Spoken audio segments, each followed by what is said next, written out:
오늘은 윤리의 마지막 세 단원을 말씀하게 됐는데, 거기 1페이지에 보면은 원래 원서에는 그렇게 되어져 있습니다.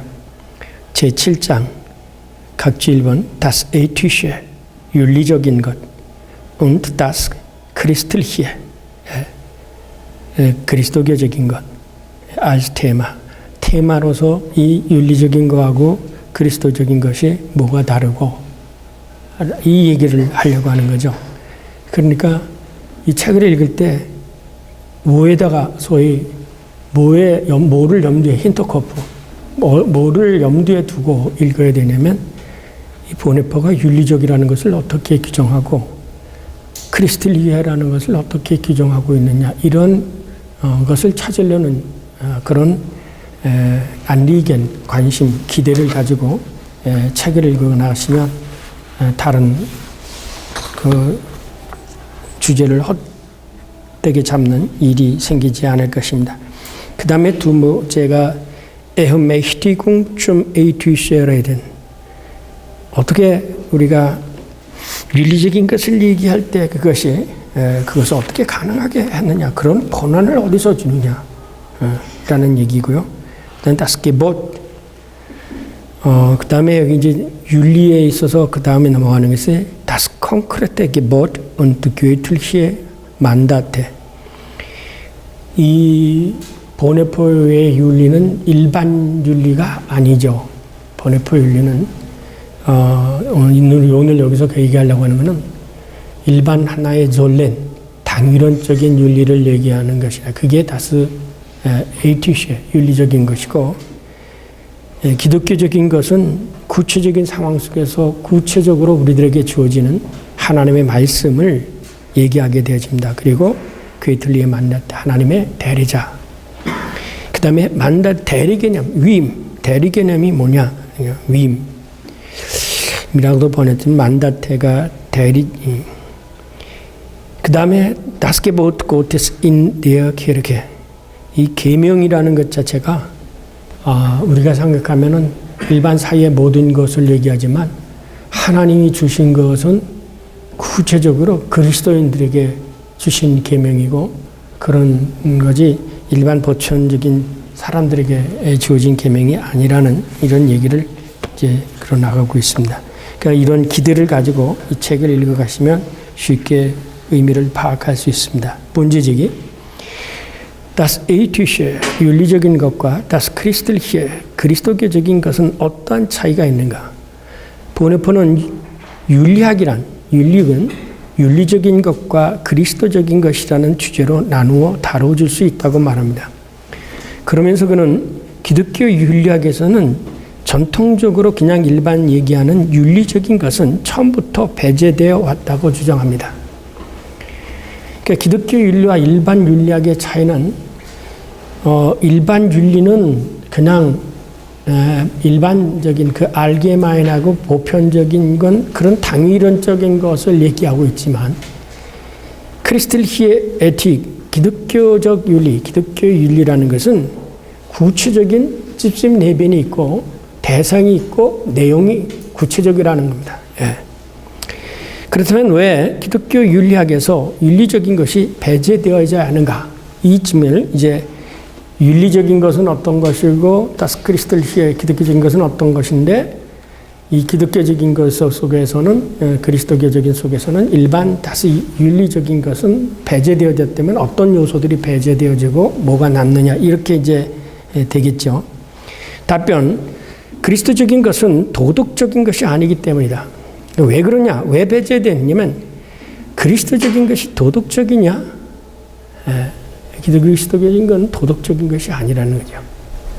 당장 레이트페르티궁이 칭의론이 도덕적인 거냐? 죄인을 누렸다고 해주는데 그 완전히 뭐가 다르냐면 아스펙트가 달라지는 거죠. 바울이 구약의 종교, 바울이 바리새인으로 머물러 있었다가 예수님을 만나고 나서 바울에게서의 전적인 소위 파라다임, 그 전환이 일어나는데, 그 그 전환이 뭐냐면 윤리적인 것 속에서 뭐로 바뀌냐면 하나님의 뜻, 계시적인 것 혹은 하나님의 은혜 이것으로 바뀌게 되어지는 거예요. 그러니까 우리가 참 쉬운 얘기로 원효가 자기 자신이 스스로 파라다임 시프트를 행했죠. 그걸 각이라고 하는데 우리들의 인생 속에서도 신학을 하거나 혹은 목회를 하거나 자기 자신 속에서의 어떤 커다란 이 파라다임 시프트가 일어나야 돼요. 파라다임 백셀.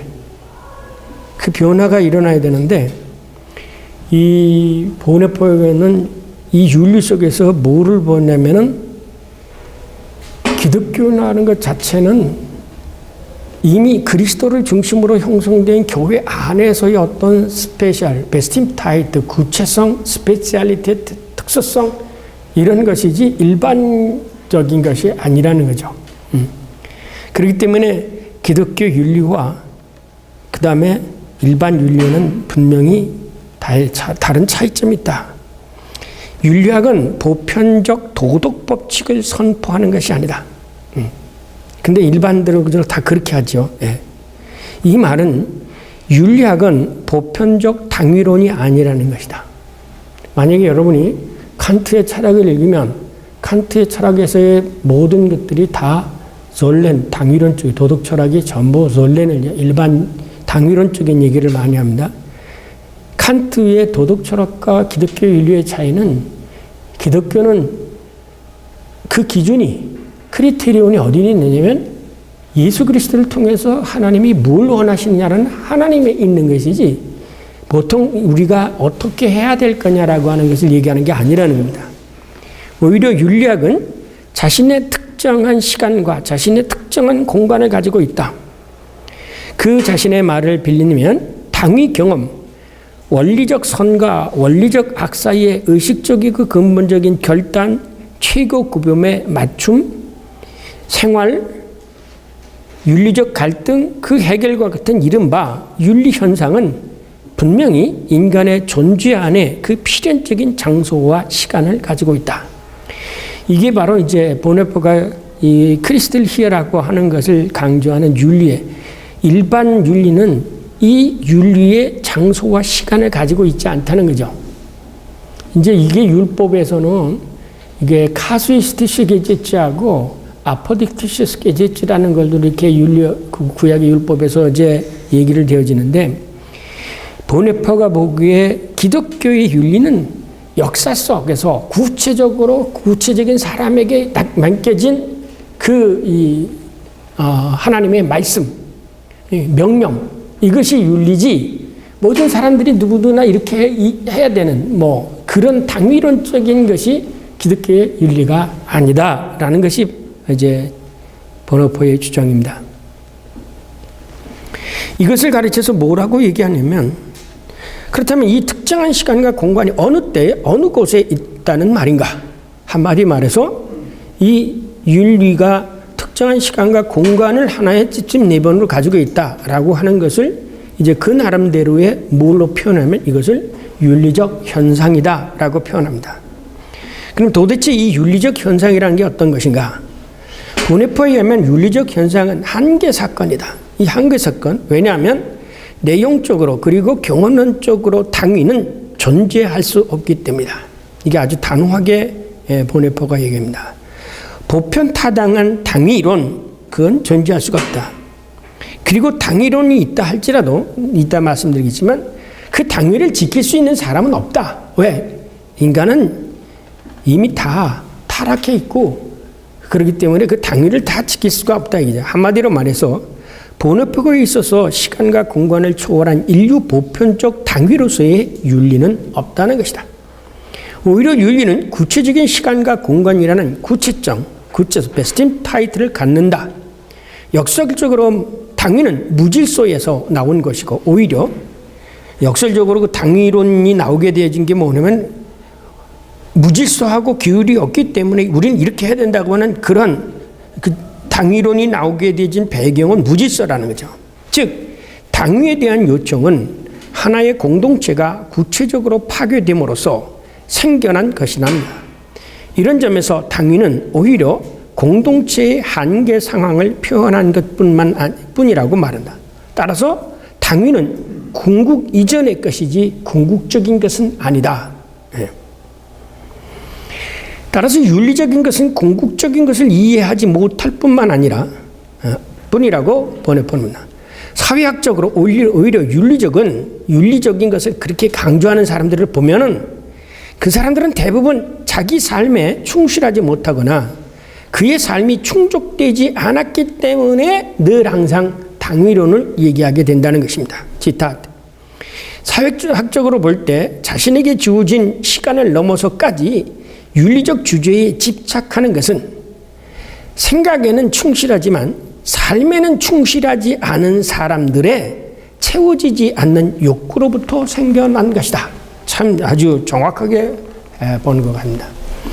이제 요즘 사회에서도 이 공연하게 사회에 대해서 불만을 이끌고 하는 사람은 그건 사춘기도 아니고 그것은 그 사람이 처해 있는 삶 속에서 뭔가 불만족하고 자기 자신이 거기서 충실하게 살고 있지 않기 때문에 그런 것 속에서 이래야 되지 않겠느냐라는 어떤 당위론적인 것들을 주장하게 되어진다는 겁니다. 사회심리학적으로.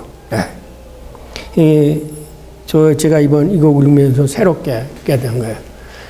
그렇기 때문에 사회가 불안할수록에 요즘 우리 한국 사회 같이 젊은이들이 직장에 있고 그럴수록에 뭐가 많이 내나 겉으로 나오는 어떤 그 대의 명분 굉장히 옳고 그러죠. 그러나 그 밑바닥에서는 사회적 불만, 그 의식이 당위론적인 것으로 이렇게 표출이 되는 거다. 이렇게 보는 겁니다. 이런 점에서 당위는 오히려 공동체의 한계 사항을 표현하는 것뿐이라고 말합니다. 따라서 당위는 궁극적인 것이 아니라 궁극적인 이전의 것이다. 우리가 읽었던 궁극적 이전과 궁극적인 거를 얘기하죠. 후알레치테와 레치테를 얘기했죠. 따라서 윤리적인 것은 궁극적인 것을 이해하지 못하게 할 뿐 아니라고 번역하는 말입니다. 사회적으로 오히려 아까도 얘기했지만 맨 아래에서 넷째 줄입니다. 이런 점에서 윤리적인 것을 주제로 삼은 윤리학과 윤리학자는 있을 수 없다고 단호하게 번역하는 말한다. 윤리학은 지tat 세상에서 모든 것에 원래부터 어떻게 되어야 한다는 그런 것을 기록한 책일 수가 없다. 처음부터 어떻게 되어야 된다. 꼭 사람이 꼭 그렇게 되어야 된다. 기계적으로. 그건 있을 수 없다. 그 졸레인이라는 거. 꼭 그렇게 되어야 된다고 이렇게 규정되어 놓은 거. 그러면 이 세상은 뭐 특수성도 없고 개인도 없고 다 그렇게 되어야 되는 거죠. 획일화지. 계속 거기서 인용합니다. 윤리학은 오류가 없는 도덕적 행위를 보장하는 교과서일 수도 없고 윤리학자는 인간의 모든 행동을 권위 있게 판단하고 심판하는 사람일 수도 없다.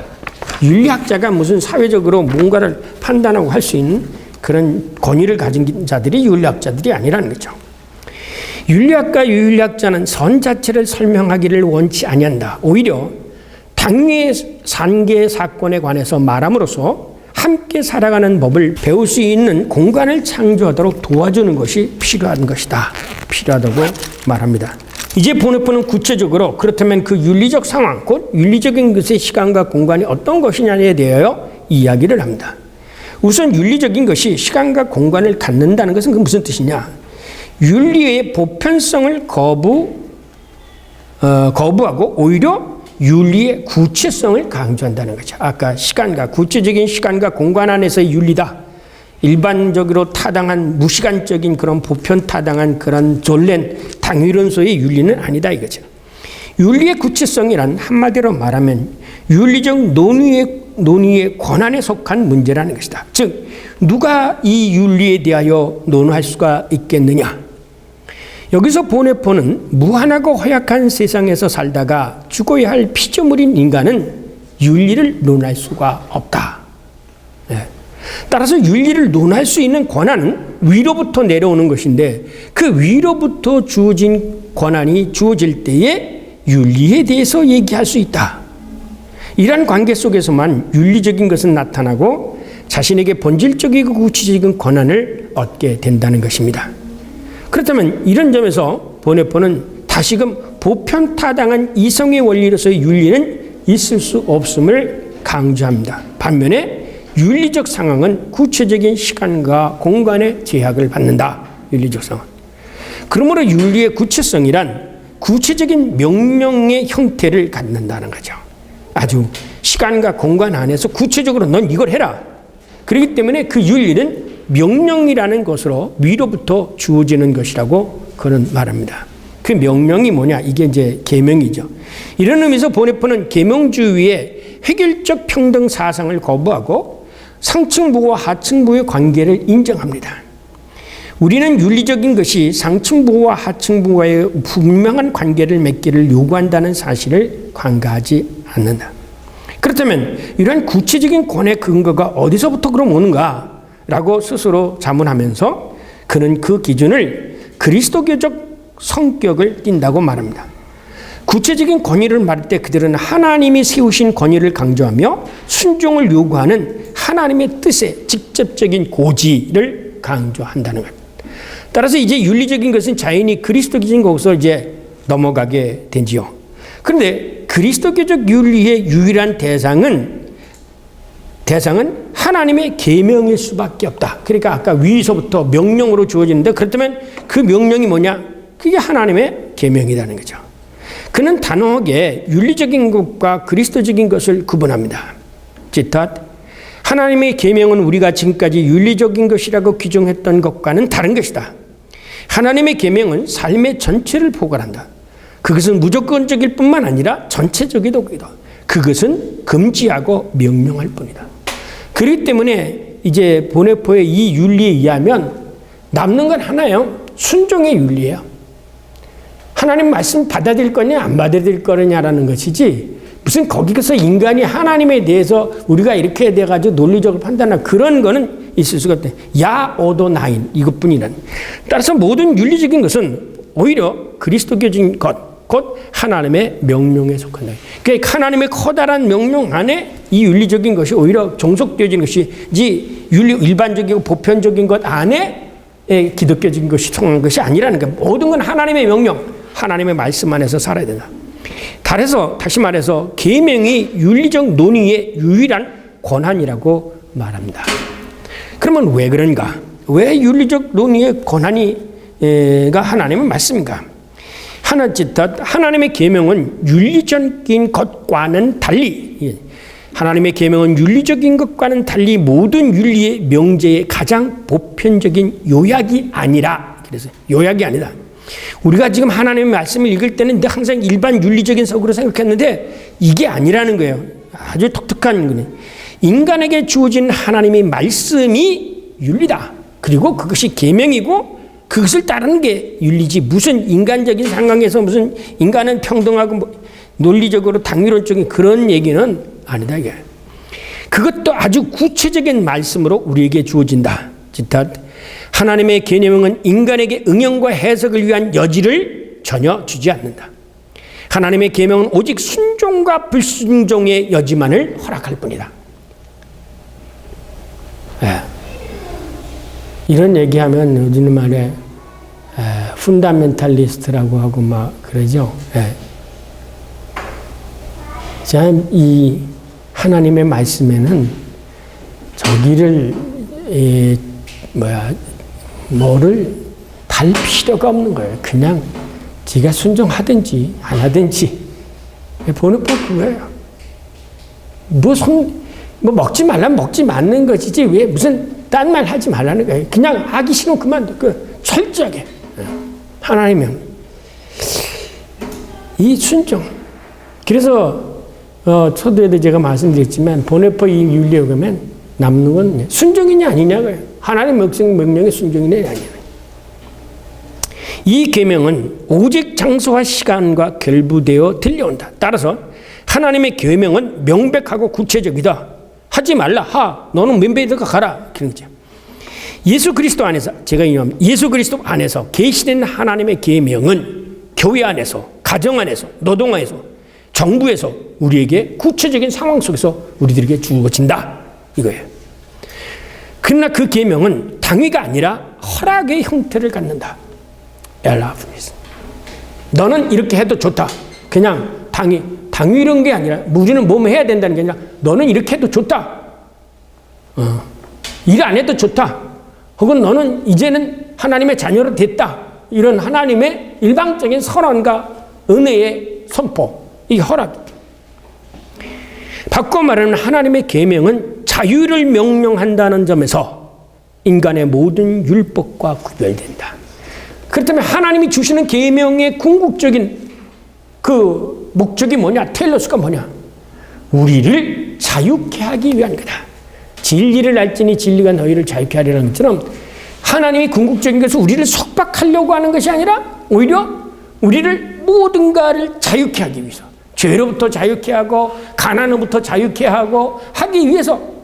그러니까 네가 가난에게부터 자유케지려면 요한을 믿고, 네가 전체 자유해지면 죄를 해야 되고, 그런 것을 따라서 안 따르냐라는 것이지, 무슨 여기에 인간적인 사정을 붙이거나 그 논의할 여지가 없다는 거예요. 즉 하나님의 계명은 인간이 하나님 앞에서 살아갈 것을 허락하신 것이다. 내가 읽으면서 이게 바르트의 윤리의 뒷부분에 많은 부분 아주 일치하는 것을 보게 되집니다. 자유의 윤리.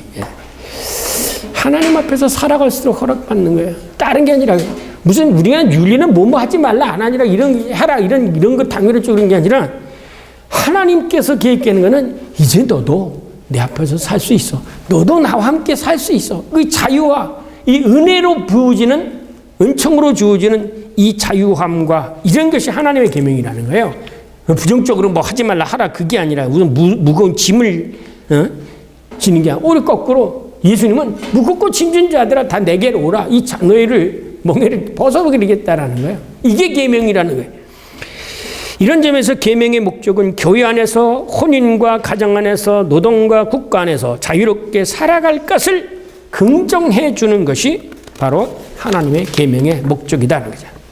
이제 그 다음 넘어갑니다. 그렇다면 우리를 자유케 하시려고 주시는 그 구체적인 계명과 우리는 그럼 아무것도 안 해야 되느냐?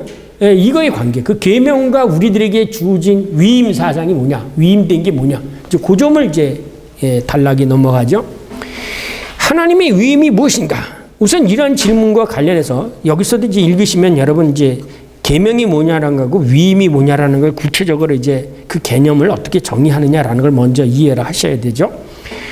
우선 이런 질문과 관련해서 보네포는 하나님의 계명은 예수 그리스도 안에서 주어졌다고 합니다. 이거 이제 계시와 연결시킨 죄. 하나님은 계명은 돌판에서 주어진 게 아니라 예수 그리스도와 함께 주어진 것이다. 이게 기독교적 윤리는 돌판으로 주어진 게 아니라 예수 그리스도로 주어졌다. 이것은 계시의 우발성과 윤리적 상황, 곧 윤리의 특정한 시간과 공간이라는 윤리의 구체성과 연관된 것입니다. 그렇다면 어떻게 그런 것들이 가능할 것인가? 어떻게 예수 그리스도 안에서 하나님의 계명이 계시되었는가? 예수가 십자가 못 박혀 죽었는데 거기서 뭐가 계시되어졌고 또 거기서 그걸 보고 우리가 어떻게 뭘 해야 된다고 위임받은 게 뭐냐? 우리가 해야 할 사항들이 뭐냐? 이제 이런 질문이 나오죠. 이런 질문에 대하여 우리는 우선 보네포는 하나님의 계명은 오직 그것이 자신을 드러낼 때 발견될 수 있다. 자신을 드러낼 때. 그래서 이 계시와 연결을 내죠. 그 계시를 통해서 계명이 주어진 것이지 그 자신을 드러내지 않는 상태에서는 하나님의 그 계명도 우리가 이해할 수 없다는 거죠. 이것을 이제 거기서 그럼 위임은 뭐냐? 하나님의 위임은 교회 안에서, 혼인 안에서, 가족 안에서, 문화 안에서, 그리고 정치 안에서 발견이 되어지는 이 구체적인 상황 속에서 각 사람들에게 혼인할 때는 어떻게 해야 되고 가족끼리는 어떻게 살고 문화 속에서는 어떻게 살아야 되는 이때에 각자에게 주어진 위임이 있다. 이게 계명이라는 거죠. 그리고 이 위임이란 그리스도의 계시에 근거하고 성서를 통해 증언된 하나님의 구체적인 임무를 의미하게 된다는 거죠. 가베 아우스 가베. 지난번에 김성호 박사 늘 항상 강의 가베아 아우스 가베 과제. 이렇게 보네포가 하나님의 계명을 예수 그리스도를 통한 하나님의 계시 그리고 교회, 혼인 등 구체적인 장소와 연결시킴으로써 윤리적 상황, 곧 윤리적인 것의 시간과 장소를 언급한다. 바꾸어 말하면 윤리적인 것의 구체성에 관해서 언급을 하게 되십니다. 그런데 번역법에 있어서의 위임이란 대리인으로서 행동하는 것이다. 그러니까 위임받았다는 것은 내가 그런 어떤 존재론적인 게 아니라 항상 뭐를 대리해? 하나님께서 우리들에게 명령하신 이 사건은 이거를 우리가 대리로 대신 행하는 것이지 내가 무슨 권한을 가지고 그 자의적인 내의 권한, 본래의 아이게는 나의 고유한 권한을 가지고 시작하는 거 아니라는 거죠. 하나님의 위임은 오직 예수 그리스도 안에서 계시된 하나님의 유일한 계명에 달려있다. 그렇다면 그 계명의 구체적인 내용이 뭐냐? 하나님께서 예수 그리스도를 통해서 계시되어진 그 하나님의 계명, 그 계명의 내용이 뭐냐? 한마디로 말하면 위로부터 세상 안으로 선사된 것. 뭐야? 질서. 하나님께서 우리들에게 질서를 주시기 위한 거다. 그렇기 때문에 헌법에서는 상층부 세계가 이렇게 그 상정과 종 혹은 부모와 자식 이런 어떤 위계 이거를 굉장히 중요시 여겨요. 그래서 지난번에 그 서울신학대학에서 몰트만하고 벨코하고 또 다른 교수, 독일 할레델베르크 교수 와서 이제 학술대회를 하면서 보네포에 있어서는 국가를 행해서 저항하고 덤벼들고 그런 거가 사상이 없어요. 철저하게 순종, 사회 질서에. 그럼 이제 모순이 생기잖아요. 그렇다면 왜 보네포는 그 당시 히틀러나 이런 것에 대항을 했느냐 이런 질문을 할 수가 있습니다. 이제 그때 거기서 뭐냐면 그 보네포는 그 히틀러나 이런 것을 정당한 국가 정부로 생각을 한 게 아니죠. 그거는 악마의 도구로 생각을 한 거죠. 살인과 전쟁과. 그래서 이 끄트머리에 요즘 얘기하는 전쟁 거부, 그것도 이제 쓰다가 말았어요. 마지막에. 이 철저하게 그 루터의 신학에 입각을 해가지고 위에 있는 권세에 순종하는 것에 대해서 굉장히 강조하게 됩니다. 한마디로 말하면 위로부터의 세상 안에서 위로부터 세상 안으로 선사된 것, 곧 질서다. 더 자세히 말하면 질서를 유지하기 위한 하나님의 말씀에 대한 순종이다. 한 걸음 더 나가 그것은 상층부 사람이나 하층부 사람을 막론하고 각자가 하나님으로부터 받은 은사대로 서로 타자를 섬기는 것이다. 그래서 상전은 상전으로서의 해야 할 위임 같은 게 있다. 이건 철저히 그 자기 종도를 돌봐야 되는 거고요. 그 다음에 하인 종은 종으로서 자기 상전의 말씀에 따라 순종해야 되는 게 있다. 이것이 무슨 보네포로서는 이거는 중요하고 이건 중요하지 않다 그렇게 생각하지 않아요. 상층부는 상층부에게 대해서 그 하층부는 하층부 사람들에게 각자에게 주어지는 하나님의 구체적인 각자의 그 명령이 있다는 거죠. 각자가 받은 위임이 있다는 거죠. 보네포는 여기 이제 혼인 뭐 이런 얘기도 하면 집안에서 가정에서 남자는 남자의 역할이 있고 여자는 여자의 역할이 있다는 거예요. 근데 남자의 역할이 중요하고 여자의 역할이 중요하지 않느냐? 아니야. 철저하게 보네포는 루터의 그 소명론에 기초한 윤리를 끌고 나 여기서요. 그래서 어떻게 얘기하냐면은 루터가 무슨 얘기를 했습니까? 남편이 가서 열심히 바깥에 가서 돈을 벌고 자녀들을 위해서 농토에 가서 일하는 거나 집에서 여자가 설거지를 하고 집안 청소를 하는 거나 똑같은 거다. 그게 이제 은사와 연관을 시켜서 그렇게 얘기한 거죠. 그러니까 모든 건 각자에게 주어진 위임이 있다, 이거. 너는 학생은 학생으로서 해야 할 일, 교사는 교수로서 해야 할 일. 이것을 어떤 상대적인 면으로 똑같이 놓고 뭐 이런 관계 속에서 얘기 아니라 철저하게 그 사회 속에서는 각자가 맡은 위임된 상황을 성실히 이끌어 갈 때 사회는 질서가 있고 평화가 있다는 거예요. 근데 이게 깨지면 안 된다는 거예요. 이게 루터의 윤리고 종교개혁 사상이고 보네포의 사상이. 그래서 이제 그거를 넷으로 나눠요. 구체적으로. 그게 뭐냐면 네 가지 위임 사상이 뭐냐면 우선 첫째, 교회가 해야 할 일이 뭐냐? 교회가 해야 할 일이. 네 개를 다 못 쓰죠. 쓰다가 말았어요. 잡혀가는 바람에. 그래가지고 오늘 여기서는 교회가 해야 할 일이, 교회에게 위임된 게 뭐냐? 교회는 철저하게 그 위임 맡은 일을 해야 되는 거예요. 그 위임 맡은 일을 안 하면 태만이라는 거예요. 거기 이제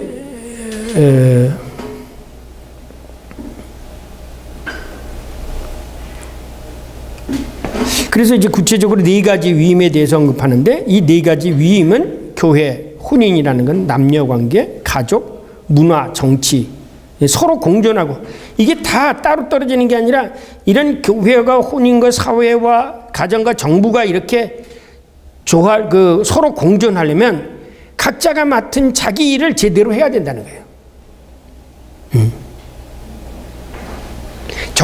정치인들은 정부로서 자기가 맡은 일을 절실히 해나가고 이게 독일 사회에 깊숙이 뿌리내리고 있어요. 지난번에 김영민 교수님 와서 그런 얘기를 했죠. 독일 사회에 있어서 가장 신뢰받는 직업이 뭐냐 그랬더니 신뢰받고 사람들이 존경하는 폴리차이. 그 폴리차이 저도 참 문제가 있으면 경찰을 불러요. 그게 간단하고 경찰이 와서 그 질서를 잡아줘요. 체계를 잡아줘요. 그래서 이제 오늘은 이 교회 안에서만 요거를 마치게 됩니다. 자, 앞에서 네 가지 위임에 대해서 언급한 보네포는 문제제기. 이제 구체적으로 그리스도인 안에서 계시된 하나님의 계명을 통해서 그럼 교회 공동체에게 위임된 게 뭐냐? 이 교회 공동체에게 위임된 것은 보네포는 하나님의 계명은 교회 안에 두 가지 방식으로 우리에게 주어졌는데 그것은 뭐냐면 설교와 고해성사. 곧 교회의 권징 안에서 주어진다고 말합니다. 그렇다면 어떻게 설교와 고해성사를 통해서 예수 그리스도 안에서 일어나는 계시를 통하여 주어진 하나님의 계명이 주어지고 있는가? 이 점이죠. 답변. 하나님의 계명은 설교를 통하여 주어진다고 보네포는 말한다. 굉장히 설교를 중요시해요.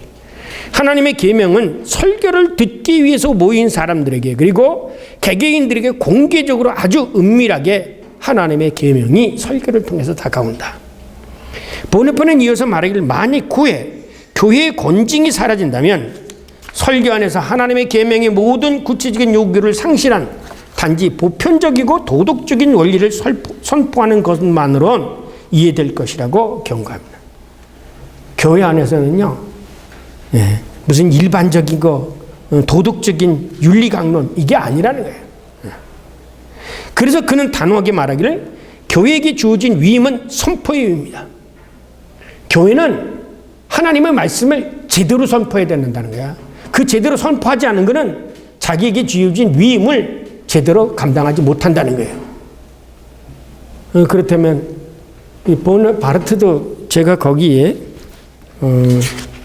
맨 나중에 각 주요를 5페이지 보면 그 바르트가 쓴 논문 가운데 Der Dienst am Wort Gottes라는 이게 이제 디알레체 테올로기에 속한 건데 그 뭐냐면 하나님 말씀에 대한 섬김의 봉사. 목사가 하나님 말씀 제대로 안 전하면 그건 자기에게 위임된 일을 잘 못한다는 거예요. 그래서 이 보네포도 오늘 여기서 있지만 목사는 제대로 전해야 된다. 딴소리 하지 말고 정말 성경이 얘기하는 바가 뭐냐라는 것을 제대로 알아서 전해야 되는데 그거를 지 얘기를 전하든지 일반적인 윤리를 전하든지 그거는 자기에게 맡겨진 위임을 제대로 감당하지 못하는 거다는 거예요. 이 설교자들이 들어야 될 거예요. 목사님은 설교 제대로 듣기 좋은 소리 하라는 얘기가 아니다. 이게 교인들 듣기 좋은 소리가 아니라 성경에 있는 바가 정확하게 이 뜻이 뭐고 이것을 정확하게 분석해서 제대로 가르치라는 거지. 그래서 바르트 교육이 뭐야? 교회에서 선포되는 그 얘기가 정말 하나님의 말씀과 일치하는지 아닌지를 이걸 연구하는 게 교육이고 신학이라고 얘기했잖아요. 그러니까 신학을 제대로 해서 성경을 제대로 풀어서 제대로 가르쳐야 되는데 그것은 게을리하는 자는 자기에게 맡겨진 위임을 제대로 못한다는 얘기예요. 아주 굉장히 엄한 얘기를 했습니다.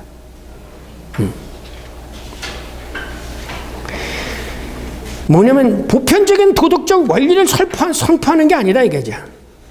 교회에게 주어진 위임은 이 선포의 위임인데 교회 안에서 친히 하나님이 말씀하기를 원하고 있는데 그 말씀하고 계신 그 하나님을 자기가 하나님의 대리자가 돼서 교회 안에서 이 말씀을 제대로 가르쳐요. 따라서 교회에 선포한 것은 예수 그리스도 안에서 일어날 하나님의 계시의 말씀, 바꿔 말하면 예수 그리스도의 명령과 헌신으로부터 나온 그 말씀, 다시 말하면 화해의 말씀을 제대로 전해야 된다는 거예요. 목사는 이 설교의 직무에 충실해야 된다고 보네포는 강조한다. 설교자는 회중, 목자, 곧 목사이다. 이 직무는 그리스도에게서 직접 지정한 것이다. 설교자는 하나님이 직접 불러서 너는 나의 증인이 되고 너는 사마리 땅까지 나의 증인이 되라고 했듯이 성령에 의해서도 마찬가지. 하나님이 직접 불러서 위임한 이 사람들이 뭐냐면 이게 설교자입니다. 이런 의미에서 교회는 바로 이 말씀의 선포의 직무에 충실해야 함을 보네포는 가진다. 그런데 이 선포의 직무는 다름 아닌 그리스도에 관한 증언으로서 성경에 매여져 있다. 성경에서 떠나지 말라 이거. 그래서 내가 기록된 말씀 위에 다른 것을 전하지 않겠다고 하잖아. 철저하게 성경을 있는 내용 그리고 성경에 담겨진 그리스도를 바로 증언해야 된다. 그런데 이 선포의 직무는 다름 아닌 그리스도에 관한 증언으로서 성경에 매여 있다. 그래서 그는 감히 다음과 같이 말해요. 성경은 본질적으로 설교의 직무에 속해 있지만 설교는 교회에 속해 있는 것이다. 성서는 해석되고 설교되기를 원한다. 성서는 본질적으로 교회의 경건서적이 아니다. 교회 성경 읽고 나서 마음의 위로를 받다. 그게 아니라는 거죠. 해석된 성서 본문은 교회에 속해 있다. 바로 그렇기 때문에 설교자가 성경 본문을 선포할 때 그 말이 사실인지를 알아보려고 날마다 성서를 연구해야 된다. 그러면서 사도행전 17장 7절을 인용하고 있습니다. 그 아래 보면 베레아에 있는 사람들은 데살로니가에 있는 사람들보다 더 너그러워 간절한 마음으로 말씀을 받고 이것이 그러한가 아닌가를 날마다 성경을 상고했다. 그런 말입니다.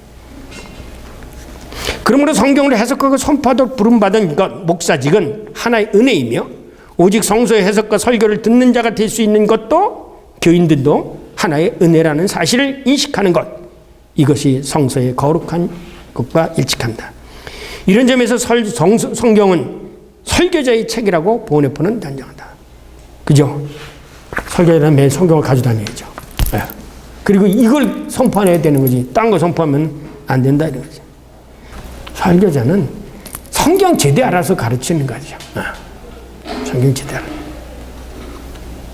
이게 보네포가 이게 독일 가서 설교 들어보세요. 철저하게 목회자들이 성서의 깊은 걸. 그래서 괴팅거 프레딕트라는 괴팅거 있잖아요. 그건 설교자들이 매일 설교할 수 있도록 도와주는 설교 분해책이 분석해 놓은 강해책이 매일 나와요. 우리 캐리교회에서 제일 먼저 한 게 그거 아니에요. 교회가 그래야 하나님이 말씀에 교회 강단이 살아있다는 거예요. 설교대가.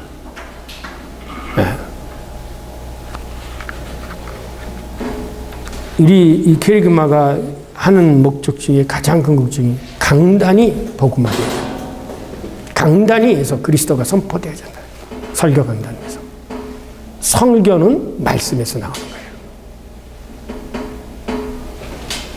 이게 굉장히 중요한 거예요. 그렇다면 여기서 질문이 제기되는데 설교자는 예수를 누구로 어떠한 분으로 선포해야 되냐? 그냥 예수를 선포한다고 해서 아무렇게나 선포하느냐? 이제 여기서 보네포는 이제 그리스도를 자기의 그리스도로 답변을 합니다. 설교의 직무를 맡은 사람은 성소에 근거해서 예수 그리스도를 뭐로 선포해야 되냐면 세상의 주님과 구원자로 선포해야 된다. 그것이 바로 교회에게 주어진 계명이라는 거예요. 우리가 생각할 때 지금까지 여기서 말이죠. 우리가 지금까지 생각할 때는 윤리적으로 어떻게 사느냐 안 사느냐 이런 거를 얘기하는데 이제 이것이 이제 그 보너퍼의 특수 윤리라고도 얘기하지만 구체적인 상황 속에서 구체적으로 주어진 것에서 해야 할 일, 교회가 해야 할 일, 가정에서 해야 할 일. 그러면 교회가 해야 할 명령, 교회에게 주어진 계명은 뭐냐? 예수 그리스도를 선포하라는 얘기예요. 이게 교회에게 주어진 명령이고 교회에게 주어진 하나님의 계명이라는 거예요. 교회의 계명은 까만 것이요. 다음에 예수 그리스도 안에서 계시는 하나님의 유일한 계명이다. 바로 이 계명을 교회는 온 세상에 선포한다. 계속해서 그는 보내포는 만다. 첫째, 예수 그리스도를 교회와 모든 세상의 주님과 구세주로 증언하고 그분과의 사귐으로 초청함으로써 교회는 이 계명을 선포한다. 이런 점에서 우리는 본업회에 있어서 이 계명은 우리가 보편적으로 지켜야 하는 일반적인 윤리적 계명이 아니라 특수한 주체들이 그들의 시간과 공간 안에서 구체적으로 행해야 하는 것, 그들에게 위임된 특수한 명령이라는 사실을 우리는 알게 되어집니다. 이어서 보네포는 그러면 어떤 예수를 믿냐? 두 번째, 예수 그리스도는 영원한 아버지와 한 분 함께 계시는 영원한 아들, 삼일체 하나님을 주축합니다. 그래서 페리크포에 위에 삼일체 주관이 있는데 이 삼일체 주관에 삼일체 하나님에 대해서 전혀 선포하지 않잖아요. 이것이 교회에 주어진 계명이다. 세 번째, 예수 그리스도는 인간이 되신 하나님이다. 그러니까 기독론적인 관계 속에서 교회에서 예수 그리스도를 선포하면 하나님이 바로 곧 인간이 되신 분이 예수 그리스도다. 고테스멘 슈페르트. 이 사실을 알고 선포해야 된다는 거예요. 근데 설교자가 이런 의식이 없잖아요. 그렇기 때문에 조직신학을 배워야 돼요. 교의학을 배워야 되죠. 그 다음에 네 번째 보면 예수 그리스도는 십자가에 달리신 화해자이다. 지난번에도 얘기했지만 십자가의 신학. 예수 그리스도는 부활하시고 승천하신 분이다. 이거 따지면 보면 뭐가 될까요? 사도신경에 있는 이야기. 그죠? 그 내용에서 그것에 근거해서 설교를 하고 선포를 해야 된다는 거죠. 그런데 이 모든 특성을 가진 예수 그리스도는 다름 아닌 크리스토스 피어 프로노비스, 우리를 위한 그리스도. 네. 그분이라는 것. 이게 우리를 위한 그리스도를 선포해라. 여기서 우리는 앞에서 보네포가 이야기해온 그 윤리적인 것, 다스 에티쉐와 그리스도교적인 것, 다스 크리스틀리히가 무엇인지 명백히 이해할 수가 있습니다. 윤리적이란 일반인들에게 요구되는 보편적 당위론이지만 그리스도교적이라는 것은 구체적인 상황에 구체적인 사람들에게 위임된 예수를 그리스도를 통해서 계시된 것이라는 지키고 행하는 것이라는 결론에 이르게 됩니다. 그러나 전자는 앞에서 이미 설명한 대로 곧 인류 보편적 당위로서 그런 것들은 윤리는 없다. 그것이 보네포의 입장입니다. 그리고 그것은 결코 지킬 수도 없는 것이다. 그러므로 보네포는 아주 구체적인 네 가지 위임에 대해 언급하면서 각자에게 위임된 것을 통해서 서로 공존하는 것을 강조합니다. 그렇지만 예수 그리스도의 계명에 근거해서 교회는 정부를 통치할 수 없고 정부는 가족을 통치할 수 없고 문화는 정부와 교회를 통치할 수 없다. 각자에게 주어진 각자의 위임대로 그냥 하게 되어지면 이것 전체가 서로 공존하게 되어질 때 거기서 참된 질서가 형성이 된다는 거예요. 이것이 바로 루터 전통을 계승하고 있다는 것을 우리는 발견합니다. 즉 각각의 위임받은 주체들은 자신들에게 주어진 위임 사상을 철저히 준수함으로써 상호 공존하게 된다는 것입니다. 그럼에도 불구하고 여전히 하나님의 말씀의 통치는 모든 어떤 주체든지 간에 하나님의 말씀이 최고의 인스턴트 법정이 되어야 된다는 것이다. 하나님의 위임에 힘없이 선포되는 하나님의 말씀은 모든 세상을 통치한다. 이 말씀을 중심으로 생겨난 공동체는 세상을 통치하지 않고 오히려 하나님의 위임을 성취하기 위해서 전적으로 서로가 봉사한다. 그러니까 이 위에 있는 사람도 대통령도 국민을 위해서 봉사한다는 생각을 가지고 해야 된다는 게 통치 개념이 아니에요. 나도 저 사람을 위해서 뭐 종속되어서 한다는 게 아니라 나도 내 일을 함으로써 일을 행한다는 거예요. 제가 이거를 어느 때 깨달았냐면요. 1983년에 깨달았어요. 그 저녁을 먹고 제가 이제 학교로 다시 돌아가려고 하는데 저희 동네에 그 당시 제가 원주에 살고 있었는데 연수대학교 그 연탄장사 아저씨가 있거든요. 쌀도 팔고 하는 연탄장사 아저씨인데 그래서 제가 이제 밥 먹고 가더니 저한테 그래요. 아저씨는 선생님이 좋겠습니다. 왜 뭐가 좋아요? 학교 가서 학생들 같이 좋다고 그래요. 그러면서 그 아저씨가 뭐라 그러면 저는 여기서 쌀 장사하는데 연탄 팔고 그리고 그 동네 아저씨예요. 그런데 나에게도 저에게도 한 가지 저 나름대로의 철학이 있습니다. 그래. 그게 뭡니까? 물어봤어요. 나는 이 동네에 있는 우리 거래처에게 최고의 쌀과 가장 좋은 연탄을 공급해야 된다는 그런 마음으로 이 장사를 합니다. 그래. 제가 그 얘기를 듣고 그래서 아저씨가 훌륭하신 분이라고. 아저씨 훌륭하신 분이라고 그랬어요. 그래서 제가 그런 얘기를 해요. 아저씨 같이 모든 직업을 가진 사람들이 아저씨 같은 생각을 가지고 살아야 직업에 대한 자부심도 갖고 다 모든 것이 다 섬기는 거라고. 제가 그때 참 어리지만 30몇 살밖에 안 먹어 어리지만 그 연탄 장사 아저씨를 통해서 깨달은 게 바로 오늘 이 얘기를 보내보고 하고 있는 거예요. 각자가 주어진 곳 속에서 나의 할 본분을 충실히 하라 이거예요. 그게 어디서 온 거냐? 간단한 거죠.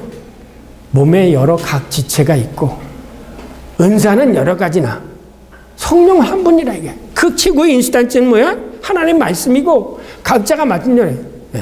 손은 손을 해야 할 일을 잘해야죠. 눈은 눈을 해가지고 잘해야 길거리 갔다 넘어지지 않잖아요. 잘 보이고. 위가 자기 역할을 잘해야 소화를 잘 시킬 수 있는 거예요. 모든 것은 각자에게 위임된 것이 있는데 자기 맡은 곳 속에서 최선을 다하라. 그래서 제가 이제 그때 제 나름대로의 세운 그 계획이 있어요.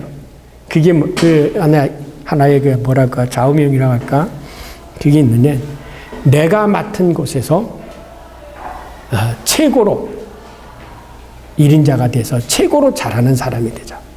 이제 그게 그 당시 저희가 그 연탄 장수 아저씨한테 받은 감화로 통해서 깨달은 거예요. 내가 신학자가 되면 신학하는 데에서 가장 성실하게 가장 정직하게 이렇게 살고 내가 쌀 장사를 하면 쌀을 싸는 데서 가장 정직하게 이렇게 되어지면 이게 사회가 되어진다는 거예요. 그러니까 이것을 사회적으로 만들어 놓은 구조적으로 만든 게 독일의 마이스터 제도예요. 독일의 마이스터 제도예요. 그러니까 이것을 우리가 그렇게 알게 되지면 정말 우리가 기독교 윤리, 교회 안에서 가르쳐야 기독교 윤리가 뭐냐? 그러므로 거기다가 이제 책없는 생겨난 공동체는 세상을 통치하지 않고 오히려 봉사하는 데다. 그렇다면 어떻게 교회가 봉사하는가? 마지막. 보네포는 교회가 세상을 위해서 봉사하는 교회의 두 가지 방식을 제시하는데 첫째 방식은 내용적인 것과 기능적인 거다. 내용적인 것은 예수 그리스도를 어떤 방법을 통해서든지 가장 효과적으로 선포해서 세상의 통치에 봉사를 해야 된다.